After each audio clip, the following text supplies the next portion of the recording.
Babaeng menor de edad na halos isang linggo nang nawawala, natagpo ang patay sa loob ng maleta. Tutukan sa report. Nakitang palutang-lutang ang maletang ito sa ilog sa San Jose del Monte, Bulacan. Inirereklamo ng mga residente ang nakakasulasok na amoy mula roon. Nang puntahan ng pulisya kagabi ang Sapang Alat River, tumambad sa kanila ang bangkay ng isang babaeng menor de edad na halos isang linggo nang nawawala. Nakita po namin yung isang slightly open na maleta and visible po doon, makikita po na agad natin na mayroon pong bangkay sa loob. Fetal position po siya and intact naman po yung damit niya. Yun nga lang po medyo bloated na at sa pagkakababad sa tubig. May mga sugat din daw sa katawan ng biktima.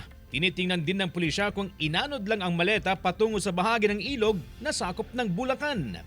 Sa sunod-sunod naman ng ulan, dahil ilog ngayon, hindi natin masasabi kung inanod ba, pero may possibility na doon din talaga. Ayon sa pamilya ng biktima, nagpaalam ang babae na pupunta sa bahay ng kaibigan niya gabi noong February 7. Tawag yung last niya pong kausap na kaibigan niya na pinipilit po siyang sunduin daw po yung kaibigan niya kasi binubugbog daw po ng asawa. Nakuhanan din sa CCTV habang naglalakad ang biktima patungo sa bahay ng kaibigan niya sa Caloocan noong gabing iyon. Mula noon, hindi na po siya nagparamdam. Mula na rin po yung account niya, di na makontak yung cellphone niya.